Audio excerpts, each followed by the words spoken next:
Hello everyone. चलिए, आज का वीडियो का टाइटल आपने देखा होगा कि सोल कनेक्शन किस तरह से बनते हैं डायमेंशन में।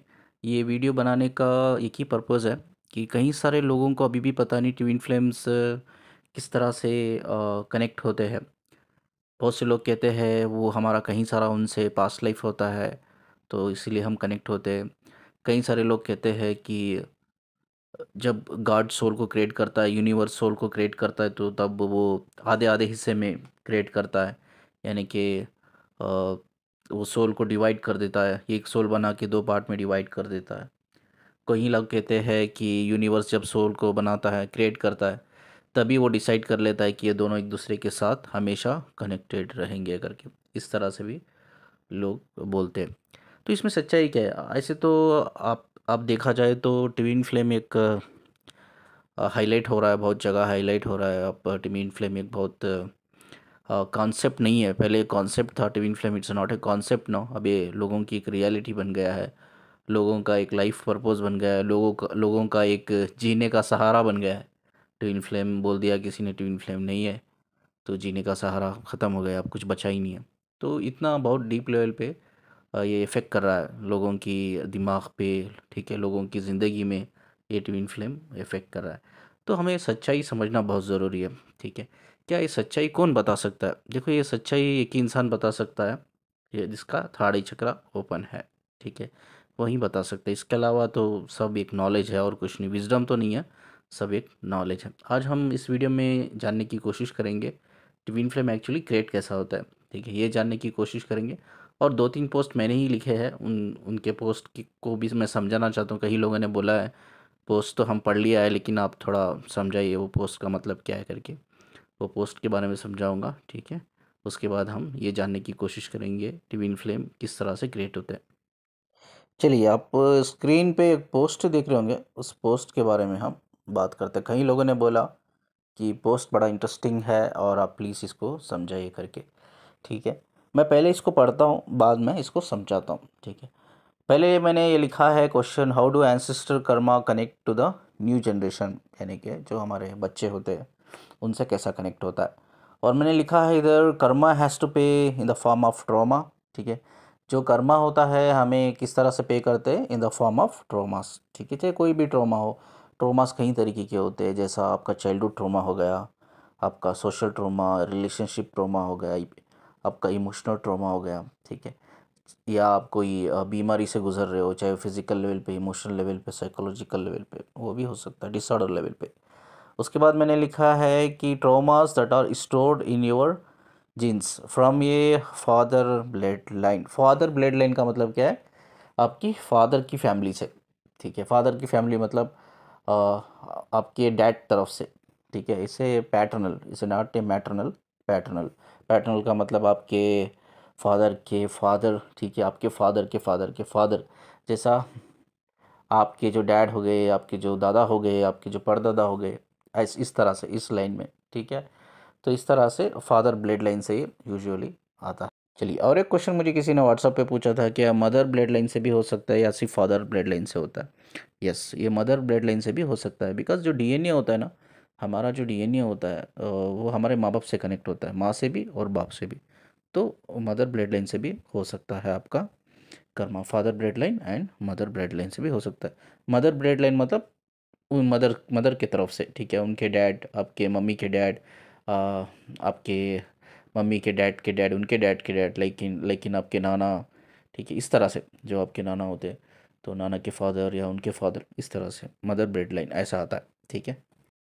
पोस्ट को कंटिन्यू करते हैं। पोस्ट में आगे क्या लिखा है इधर, फादर ब्लड लाइन के बाद, उसके बाद मैंने लिखा है कि human DNA carries past generation memory, ठीक है, दैट्स और carrying coming out through your genes from generation of your past ancestors. इसका मतलब ये है कि डीएनए जो होता है ना, एक वो जो मेमोरी होती है, डीएनए मेमोरी, ये सिर्फ आपके मम्मी पापा का नहीं होता, लाइक इस जनरेशन टू जनरेशन अप्रॉक्सीमेटली ये माना जाता है लगभग 15 से 20 जनरेशन तक वो मेमोरी कैरी ऑन होती है, ठीक है, साइंस के हिसाब से माना जाता है। तो एक जनरेशन, दो जनरेशन, तीन जनरेशन नहीं, it's approximately like 15 to 20 generation से वो मेमोरी कैरी ऑन होती है, ठीक है। वो जब तक वो कर्मा हमारा हील नहीं होता वो कैरी ऑन होती रहती है। तो वही लिखा है जीन्स, यानी कि आपका जो पास्ट जनरेशन के जीन्स है ये कंटिन्यूसली आपके चिल्ड्रंस को भी कंटिन्यू होती है, उनके उनके चिल्ड्रंस को भी कंटिन्यू होती है। Karma is active in your life has you are growing up and living. ठीक है, कर्मा ऐसा नहीं कि एक पर्टिकुलर समय पे आता है, जैसा आप लाइफ में ग्रो करते रहे तो बचपन से ही ये कर्मा आपसे कनेक्ट रहता है, और ये आप किसी ना किसी चैलेंजेस के थ्रू आप इसको हील करते रहते हैं या रिजॉल्व करते रहते हैं, आप कह सकते हो। ठीक है, और इधर मैंने लिखा है कि जीन्स एक्सप्रेशन, ये बहुत इंपॉर्टेंट है, genes expression creating a difference hormone level in your body that are creating a different mood that you are getting into a traumas. This will be challenging for the health of your physical, emotional and astral body. ठीक है, ये किस तरह से हमारी एक biological level पे किस तरह से अफेक्ट करता है, ये इफेक्ट करता है हमारे हार्मोन्स लेवल पे। यस, ये हार्मोन्स लेवल पे इफेक्ट करता है, इसमें हमारे मूड स्विंग्स होते हैं, इसमें मूड स्विंग्स होते हैं तो बंदा ट्रॉमा में जाता है। जब वो बंदा ट्रॉमा में, बंदा या बंदी कोई भी हो सकता है, वो ट्रॉमा में जाते हैं। ठीक है, उसके बाद उनकी जो फिज़िकल बॉडी डैमेज होती है, इमोशनल बॉडी डैमेज होती है, और एस्ट्रल बॉडी मतलब your chakras, energies, energy damage होती है। ठीक है, ये जनरेशन टू जनरेशन ये हील करना पड़ता है। ठीक है, जब तक ये कम्प्लीटली हील नहीं होता, जनरेशन टू जनरेशन ये सफ़र करना पड़ता है। ठीक है, तो इसीलिए मैंने इधर एक नीचे लिखा है message, this is how to many souls chosen ये path of spiritual awakening journey so that through awakening and enlightenment they can be break this generational trauma. ठीक है, तो यस, यही एक मेन रीज़न भी है जहाँ आज कहीं सारे लोग स्पिरिचुअली अवेकन हो रहे हैं। आप जो भी स्पिरिचुअल अवेकन हो रहे हैं ना लोग, उनसे आप पर्सनली पूछो, उनकी लाइफ बड़ी चैलेंजिंग होती है, चाहे वो आपकी हो या किसी की हो। पर्सनली मैंने देखा है, बहुत चैलेंजिंग होती है, बहुत चैलेंजिंग। तो ये कहीं ना कहीं उनका उनका कर्मा होता है, या पास्ट लाइफ का हो सकता है, या उनका जनरेशनल ट्रॉमा होता है, यानी कि जनरेशनल कर्मा होता है, वो कैरी ऑन हो रहा है जनरेशन टू जनरेशन, आपके बच्चों को, आपके बच्चों को, बच्चों को मतलब वो लोग सफ़र कर रहे हैं, वो सफ़र करके इस चीज़ को कोशिश कर रहे हैं हील करने की, चाहे वो डायरेक्ट हो या इनडायरेक्ट हो। बहुत से लोगों को पता नहीं होता, बहुत से लोगों को पता होता है, बस डिफरेंस इतना ही है, बहुत कम लोगों को पता होता है, लेकिन बहुत से लोगों को पता नहीं होता। बट डायरेक्ट और इनडायरेक्ट आप उस कर्मा को रिजॉल्व करते रहते हो बाई जनरेशन टू जनरेशन। एक छोटी सी स्टोरी मैं शेयर करूँगा पीएलआर की, वो बहुत इंटरेस्टिंग स्टोरी है, उसमें आपको समझ में आ जाएगा कि ये जनरेशनल कर्मा क्या होता है, किस तरह से ट्रॉमा में ये कन्वर्ट होता है करके। एक पीएलआर सेशन किया था मैंने, मुझे आज भी याद है वो। तो ये स्टोरी आई थिंक मैंने अभी तक शेयर भी नहीं किया यूट्यूब पे। एक फ़ादर मुझसे कनेक्ट होते हैं, फ़ादर कहते हैं सर मेरे दो बच्चे हैं, दो बच्चों को भी ना एक ऐसी बीमारी है, जानलेवा बीमारी, और उसका कोई मेडिकल साइंस में उसका कोई इलाज नहीं है। देखो सर, मैंने कभी कर्मा किया नहीं, क्योंकि मैं बहुत मानता हूँ ये कर्मा जैसी चीज़ों पे मैं मानता हूँ, बुरा करे तो बुरा होता है, आई बिलीव दैट। तो मैं कभी कोई कर्मा क्रिएट नहीं किया, मेरे बच्चे भी कभी नहीं किए, और ना ही मेरे, जितना मैं मेरे फादर को जानता हूँ वो भी बड़े अच्छे इंसान हैं, उन्होंने भी नहीं किया। ठीक है, तो पता नहीं सर क्या है, मेरे बच्चों को ऐसी बीमारी तकलीफ़ है, क्या पीएलआर करके चेक करके आप मुझे बता सकते हैं क्या करके। ठीक है, तो मैंने पीएलआर की, पीएलआर तो बड़ा होता है, एक 20 दिन का वो मेडिटेशन होता है मेरे लिए। पीएलआर में उसका एक्चुअली सॉल्यूशन मिला। सॉल्यूशन क्या था, इट्स लाइक वेरी हॉरिबल था वो चीज़ें। तो उनके, ये जो इंसान है, जो बच्चों की बच्चे बीमार है इसके बंदे की, ये बंदा मेरे पास आया है, ये बंदे के जो एक्चुअली परदादाजी थे, परदादाजी, ठीक है ना, दादाजी नहीं, परदादाजी।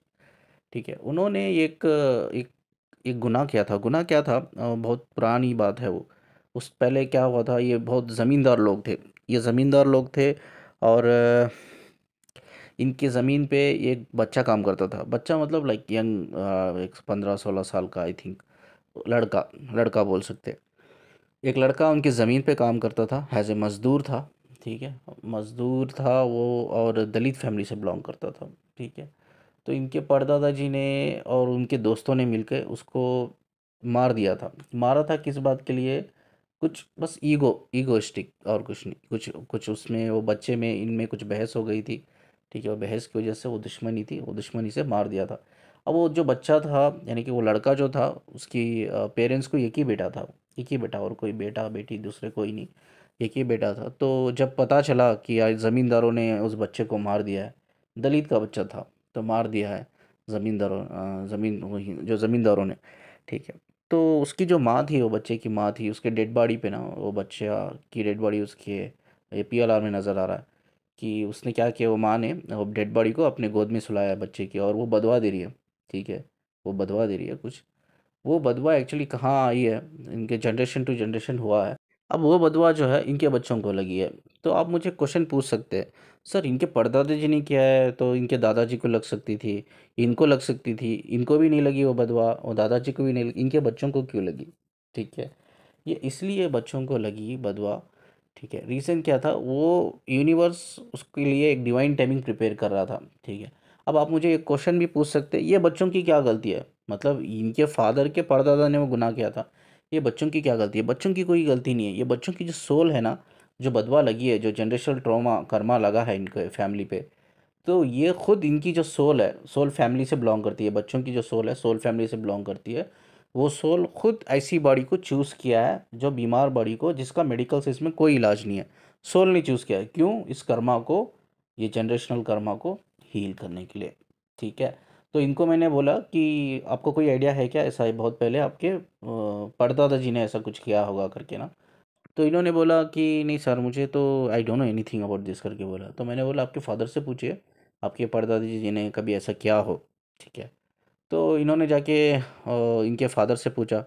ठीक है, तब इनके फादर से पूछा तो इनके फादर को भी पता नहीं। तो इनके फादर ने उनके फादर को पूछा, यानी कि इनके दादाजी को। ठीक है, इन्होंने फादर को पूछा, फादर को पता नहीं, इन्होंने इनके फादर ने इनके दादाजी को पूछा, यानी कि दादाजी को, यानी कि इस इंसान के दादाजी को इनके फादर ने जाके पूछा, फादर ने उनके फादर को पूछा। तो वो इनके दादाजी ने बताया कि हाँ ऐसा कुछ हुआ था, बट वो हमारे मतलब इनके परदादा ने किया था। उनके साथ और भी दो लोग थे, ये भी इनके परदादा भी इन्वॉल्व थे। तो कुछ बहस हो गई थी, बहस में हाथापाई में उस बंदे की मौत हो गई थी, वो लड़के की मौत हो गई थी। वो ज़मींदार थे, तो उनको कुछ सज़ा भी नहीं मिली, लेकिन वो जो बदवा उसने दी थी, उसकी माँ ने वो बदवा दी थी करके ये पता चला। तो इमीडिएटली बंदे ने मुझे वापस कांटेक्ट किया, बोला कि हाँ सर, मुझे मैंने पता करवाया, ऐसा हमारे परदादा जी ने, उनके दोस्तों ने ऐसा किया था। तो मैंने बोला यही है, यही आपका जनरेशनल ट्रॉमा है। तो इन्होंने पूछा अब इसको हील कैसा करें सर? मैंने कहा हील करने की कोई ज़रूरत नहीं है। इसी वजह से जो आपके बच्चों की सोल है इस दुनिया में आई है, एक ऐसी बॉडी चूज़ की है जिसका कोई इलाज नहीं है। बस ये सफ़रिंग आप सबको सहना होगा। ठीक है, देखिए अब क्या है पता है, ये क्वेश्चन आप पूछ सकते हो मुझसे कि ये तो उनके परदादा जी ने किया था, तो उनके जब दादाजी थे, दादाजी को भी प्रॉब्लम हो सकती थी, नहीं हुई ना। उनके उसके बाद उनके बेटे हुए, उनके बेटे को भी प्रॉब्लम नहीं हुई, उनके बेटे से बेटे को प्रॉब्लम नहीं हुई। अब इनको, इन बच्चों को प्रॉब्लम क्यों हो रही है? ठीक है, अब रीज़न क्या है, ये बच्चों की तबीयत बिगड़ने से कौन कौन डिस्टर्ब है? ये कि बच्चों के फादर डिस्टर्ब है। ठीक है, और उनके फादर के फादर डिस्टर्ब है, और फादर के डैड, फादर के फादर, ठीक है, वो डिस्टर्ब है। यानी कि ये इंसान के, ये इंसान खुद डिस्टर्ब है, उनके इस इंसान की वजह से उनके फादर भी डिस्टर्ब है, और उनके फादर के फादर यानी कि इस इंसान के दादाजी भी डिस्टर्ब है। इस तरह से ये कर्मा ऐसा, यूनिवर्स ने ऐसा टाइम चूज़ किया कि यार ये कर्मा आ गुजरेगा इनके फैमिली में, और इस कर्मा से सब परेशान होंगे। दिस इज़ द पनिशमेंट, क्योंकि ये जनरेशनल कर्मा हील नहीं हुआ है ना। तो अभी सभी पेन में गुजर रहे हैं, इन बच्चों के वास्ते सभी डिस्टर्ब है, सभी पेन से गुजर रहे हैं। तो इस तरह से ना ये जनरेशनल ट्रॉमा होता है। अब कई बार ना, कहीं कहीं केसेस मेरे पास आते हैं, बोलते हैं सर मेरी क्या गलती है? ठीक है, मेरी क्या गलती है? और मैं, मेरी कोई गलती नहीं है, मैं क्यों ये सफ़र कर रहा हूँ? ठीक है, आप बोलते हो मेरी कोई गलती नहीं, मेरे बच्चों की कोई गलती नहीं, उन्होंने कोई कर्मा नहीं किया, मैंने कोई कर्मा नहीं किया, बट स्टिल सफ़रिंग। आपने बच्ची को अपनी शादी करके दी है, उनको ऐसी फैमिली मिली है, वो फैमिली में she is not happy with husband, या उसके घर वाले उसको टॉर्चर कर रहे हैं। ठीक है, अब आपकी बेटी ही खुश नहीं है, प्रॉब्लम में है। तो ये सब ना आपका जनरेशनल ट्रॉमा है। आपने कर्मा नहीं किया होगा, आपके डैड ने किया होगा, भाई आपके डैड के डैड ने, उनके डैड के डैड ने किया, वी डोंट नो एनीथिंग। तो इसीलिए कहता हूँ, बहुत से लोग मुझे पूछते हैं कि मेरा क्या होगा, मेरा क्या होगा जनरेशनल ट्रॉमा। तो I can not tell you, जब तक आप पीआर नहीं कराते मुझे भी पता नहीं चलेगा। अगर आपको खुद पता करना है तो गो टू द हिस्ट्री, आप हिस्ट्री देखो जाकर कि क्या हुआ है, पूछो। तो इस तरह से कुछ ना कुछ होता है, वो ऐसा ही हम सफ़र नहीं करते, कुछ ना कुछ वो होता है, इसीलिए हम सफ़र करते हैं। चलिए नेक्स्ट पोस्ट हम पढ़ते हैं, ये भी मैंने ही लिखा है, इसके बारे में थोड़ा डिस्कस करते हैं। बहुत से क्वेश्चंस आए हैं। इधर मैंने लिखा है, can you know about A emotional state of a person without knowing और गेटिंग पर्सनल विद देम? ठीक है, क्या हम उनकी इमोशनल हेल्थ के बारे में पता कर सकते हैं उनको बिना पूछे? बिना कुछ उनसे सवालात करे, विदाउट गेटिंग पर्सनल। ठीक है, उसके बाद आंसर लिखा है यस और क्वेश्चन लिखा है हाउ, कैसा कर सकते हैं। इधर मैंने लिखा है कि जो आँखों की पुतलियाँ होती है, ठीक है, वो आँखों की पुतलियों से हम पता कर सकते हैं कि वो बंदा या बंदी इमोशनली इम्बैलेंस है करके। ठीक है, उस पे हमें फोकस करना है। ठीक है, देखिए इमोशनल इम्बैलेंस जो पर्सन होते हैं ना, उनमें कॉमन प्रॉब्लम्स होती है। क्या है वो प्रॉब्लम्स, वो मैंने लिखा है she or he is suffering through fears. Fears होती है उनके अंदर, एंजाइटी होती है, इनसिक्योरिटी होती है, पैनिक अटैक्स, नर्वसनेस, ट्रोमा। ठीक है, ये क्यों होता है, उनका जो स्ट्रेस लेवल, डिप्रेशन लेवल बहुत हाई होता है उनके ब्रेन में, इसकी वजह से ये सब चीज़ें होती है। कोई भी इंसान को जब आप डेट कर रहे हो ना, या रिलेशनशिप में जाना चाहते हो, या फिजिकली आप मिल रहे हो, जब वो इंसान आपके सामने बैठा है, ठीक है, अगर वो इमोशनली इम्बैलेंस है या नहीं है आप खुद पता कर सकते हो। बस उनकी आँखों की जो पुतलियाँ होती है ना, उन पे थोड़ा गौर करना है। ठीक है, उन पे गौर करना है। अगर वो इमोशनली इम्बैलेंस है ना, उनकी जो आँखों की पुतलियाँ है ना, नेचुरली छोटी बड़ी होती रहेंगी। ठीक है, छोटी बड़ी होती रहेंगी, किसी की बड़ी हो जाएंगी और छोटी हो जाएंगी और बड़ी बड़ी पे बड़ी, बड़ी बड़ी होती चल जाएंगी। जैसा ये आप इसमें देख रहे हो, ये पोस्ट में देख रहे हो, फोटो भी मैंने बाजू लगाया है एग्जाम्पल के लिए कि क्यों आपको समझ में आए करके। ठीक है, तो वो जिसकी आंखों की पुतलियाँ ये होती है, छोटी बड़ी होती है या बड़ी होती है, तो इट्स ए साइन कि वो इमोशनली इम्बैलेंस है करके।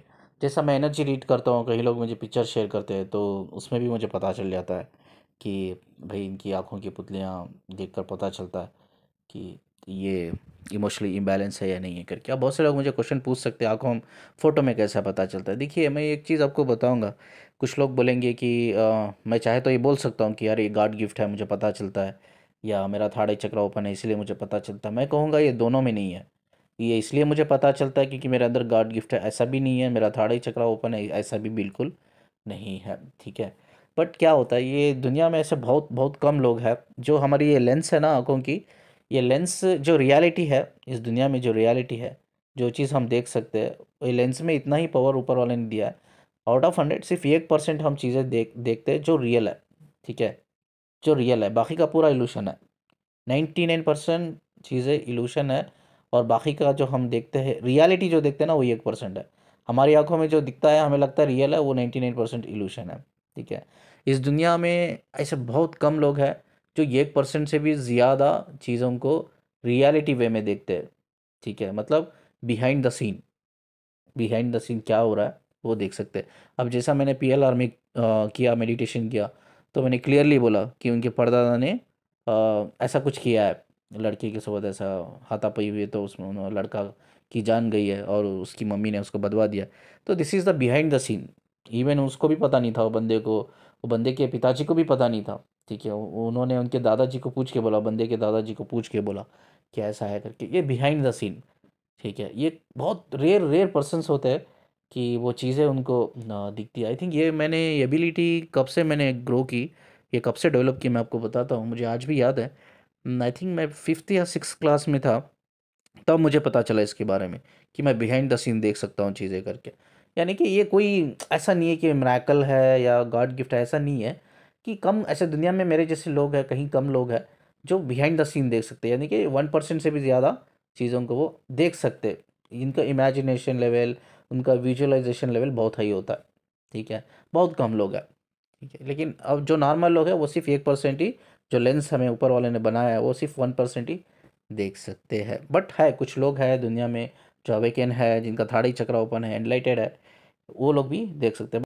चलिए, अब और एक पोस्ट आप देख रहे होंगे, ये भी मैंने लिखा है, ये भी बहुत इंपॉर्टेंट है। ठीक है, इधर मैंने लिखा है do not get in to relationship with an emotional imbalance person. और emotional imbalance person people do not fall in love, they just connected to us to get healing, and initially they have a fear of losing us, and when they get a equal emotion supports start feeling secure with us, but unfortunately when they realize the opposite person is connected with the same intensity of emotions and love, they started running from us because their mind is hopeless and their heart is blocked. Because previous relationship trauma will be put them in a stress, anxiety, panic attack again. So they start doubting the current relationship. ठीक है, बहुत से लोग ना मेरे पास आते हैं और मैं उनको पूछता हूँ क्यों आपको लगता है आप ट्विन फ्लेम जर्नी में हो, तो वो ये बोलते हैं कि नहीं सर, वो हमने सुना है कई सारे वीडियो में, पहले डीएम आते हैं, वो बहुत अच्छी तरह से मैं ट्रीट करते, बाद वो भागने लगते, रन करने लगते। तो जिस इंसान के साथ मैं रिलेशन में थी वो भी ऐसा ही किया उसने भी। तो इस बेस पे यानी कि एक पॉइंट मिल गया उनको कि ये समझने के लिए कि yes we are in a twin flame journey. ऐसा कुछ नहीं होता है, दे आर नॉट ये डीएम, दे आर नॉट ये डीएफ जो रन कर रहा है, वो एक्चुअली इमोशनली इम्बैलेंस पर्सन है। ठीक है। तो इसके बारे में हम अभी बात कर रहे थे, इमोशनली इम्बैलेंस। इनकी जो आँखें की पुतलियाँ होती है ना, एकदम बड़ी होती है, जो इमोशनली इम्बैलेंस होते हैं उनके अंदर कई सारे ब्रेन में स्ट्रेस और डिप्रेशन होने की वजह से कई सारे उनके अंदर psychological disorder, mental issues, psychological issues, emotional issues, physical issues, ये सब सारे होते हैं। ठीक है। तो इधर मैंने क्लियरली लिखा है, हमेशा याद रखो इस चीज़ को, जो भी इमोशनल इम्बैलेंस लोग होते हैं वो they never fall in love. वो आपसे कभी प्यार नहीं करते, वो आपसे हीलिंग लेने के लिए आते हैं बस। ठीक है, सिंपल सी बात है। वो देखिए सोल, उसमें कई सारे सोलमेट्स भी होते हैं, मैं ये नहीं कहूँगा कि वो सोलमेट्स नहीं होते। उसमें कई सारे सोलमेट्स होते हैं, सोलमेट्स की इंटेंसिटीज अलग अलग होती है। You need to understand that. मैंने पहले भी कई बार आप लोगों को समझाया है कि इंटेंसिटीज क्या होती है। एक सोलमेट ऐसा होता है जो आपको हील करने के लिए आता है। ठीक है, आपको हील करने के लिए उसकी इंटेंसिटी हाई होती है, सोल कनेक्शंस की।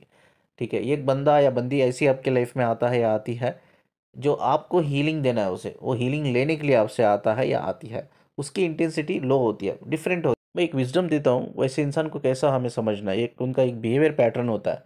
तो बिहेवियर पैटर्न क्या होता है पता है? अगर आप उनको कॉल नहीं करो तो वो आपसे झगड़ने लगते हैं, उनको मैसेज नहीं करो तो वो आपसे झगड़ने लगते हैं, वो आप पे डाउट करने लगते हैं, आपको पूछने लगते हैं कि तुम मुझसे प्यार नहीं करते, मुझे धोखा दे रहे हो। अगर आपका फ़ोन स्विच ऑफ है या आप उनका मैसेज लंबे समय तक नहीं देख पा रहे हो तो उनके अंदर घबराहट पैदा होती है, मतलब completely they are in a fears of losing you. तो आप देखते हो यार, ये एक इंसान इतना प्यार कर रहा है यार, यू आर गेट क्रेजी। आप हम पहले पहले तो इतना प्यार नहीं बताते आगे वाले इंसान को। ठीक है, वी नो कि यार ठीक है, थोड़ा समय लेकर ना हम आगे बढ़ेंगे रिलेशन में। तो आगे वाले के बिहेवियर्स ऐसे होते हैं ना, इतने स्ट्रांग बिहेवियर्स वो दिखाते हैं, इतने इमोशनल, इतना प्यार वाला, केयरिंग वाला। तो यू गेट फूल, कि आप फूल बन जाते हो। आप सोचते हो यार ये बंदा या बंदी इतना प्यार करती है मुझसे, इतना प्यार करती है। जब आप क्या करते हो, सेम लेवल के इंटेंसिटीज में आ जाते हो। ठीक है, यानी कि आप भी उतना ही प्यार, इमोशंस दिखाने लगते हो। उसके बाद क्या होता है, अब आगे सुनते हैं हम लोग।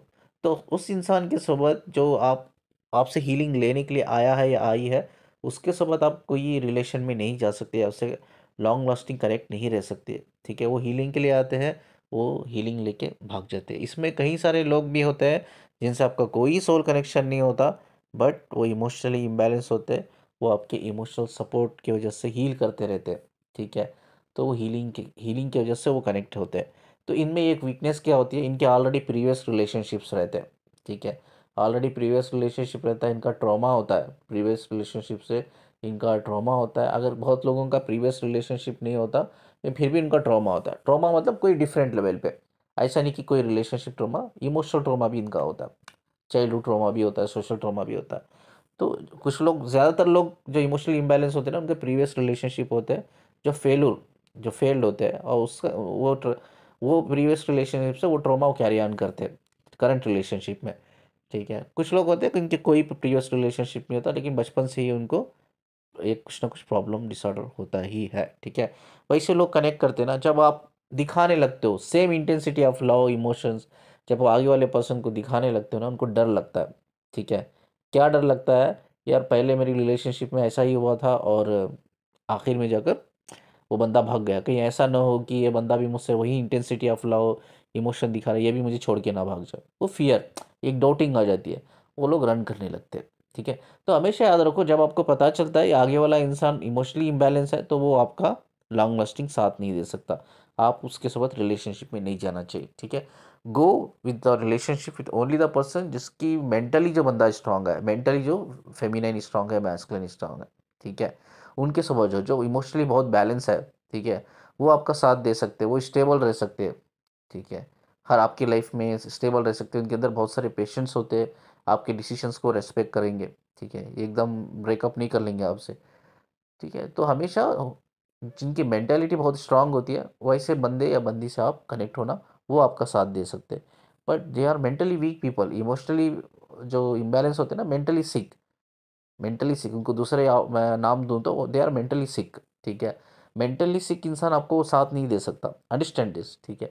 तो आप इस चीज़ को ना क्या करते हो, कंपेयर कर लेते हो कि हाँ पहले ये बंदा या बंदी मेरे साथ इतना अच्छा कनेक्टेड थी या कनेक्टेड था, अब रन कर रहा है, तो ये तो एक डीएम का सीन हो गया या डीएफ का सीन हो गया, ट्विन फ्लेम जर्नी का सीन हो गया। तो आप उस चीज़ से कन्विंस हो के आप ये सोचने लगते हो या सेमी जर्नी करके, तो ऐसा नहीं होता। इमोशनल इम्बैलेंस जो पर्सन होता है वो भी इस तरह से ही बिहेव करते हैं। लेकिन आप वो एक लूप में फंस जाते हो, क्योंकि पहले पहले उन्होंने प्यार दिखाया, तो आपको चीज़ें समझ में ही, हाँ यार सच में वो मुझसे प्यार करती होगी, तो आप भी actually you fall in love with them. वो इमोशनली इम्बैलेंस होते हैं but you fall in love with them. आप फूल बन जाते हो, आप बेवकूफ़ बन जाते हो, ठीक है। आप उनसे प्यार से कनेक्ट हो जाते हो, या प्यार लव फ्रीक्वेंसी से आप कनेक्ट हो जाते हो, इमोशनली आप डीप अटैच हो जाते हो या कनेक्ट हो जाते हो। तो बंदा बंदी जब रन करने लगता है ना, you cannot let go them, understand, ये एक्चुअली एक लूप है। आप लेट गो नहीं कर सकते, वो बंदा आपके एनर्जी में चल रहा है, because you are also connected emotionally physically वो बंदे से, ठीक है। वो एनर्जी में आपके आपकी एनर्जी जो फ्लो हो रही है, साथ साथ में उसकी एनर्जी फ्लो हो रही है। वो बंदा आपके जहन में है, दिमाग में है, ठीक है, 24/7 चल रहा है, आपके ख्वाबों में आ रहा है बंदा, ख्यालात में आ रहा है। आप फील कर रहे हो उसकी हर चीज़ को, फील कर रहे हो अपने अंदर ना, वो बंदा एक्चुअली आपके अंदर है, बाहर कहीं नहीं है, आपके अंदर है। बिकॉज आपने वो सेम जो इंटेंसिटी ऑफ लव इमोशंस उन्होंने बताया स्टार्टिंग में, because because due to emotionally imbalance person, ठीक है, तो उसी इंटेंसिटी लव में आप कनेक्ट हो गए, ठीक है। आपको प्यार हो गया, उस इंसान से प्यार हो गया और लूप में फंस गए। अब वो रन कर रहे हैं, उनका तो इमोशनल इम्बैलेंस है, उनका प्रॉब्लम है, वो रन कर रहे हैं, but you actually fall in love and you are got connected, ठीक है। आप लेट गो नहीं कर पा रहे हो, ये लूप में फंस जाते हो। कई सारे ऐसे लोग हैं यार, जो अपने आप को बोल रहे हैं yes I am twin flame journey, या वो अपने आप को कन्विंस कर लिया yes I am in twin flame journey, वो मेरा डीएम है, मैं डीएफ हूँ करके, ऐसा कुछ नहीं है। कई सारे लोग मैं आपको बताऊँ ये लूप में फंसे हुए हैं। चलिए इस वीडियो को मैं इधर एंड करता हूँ, अगर इससे आगे मैं लेके जाऊँगा तो वीडियो माइट भी बहुत बड़ा हो जाएगा, मैं नहीं चाहता बड़ा हो वीडियो। हम पार्ट 2 में हम क्रिएशन कैसा होता है, ट्विन फ्लेम क्रिएशन कैसा होता है, हम डायमेंशन लेवल्स पे बात करेंगे। आप स्क्रीन पे एक नंबर देख रहे होंगे, व्हाट्सअप नंबर है, मुझे काउंसलिंग के लिए कांटेक्ट कर सकते हो। वीडियो को जितना आप लाइक करते हो ना, प्लीज़ शेयर कर देना, जाते जाते चैनल को सब्सक्राइब करके जाना। मुझसे कनेक्ट रहने के लिए, मुझे सुनने के लिए शुक्रिया जी। अल्लाह हाफिज़।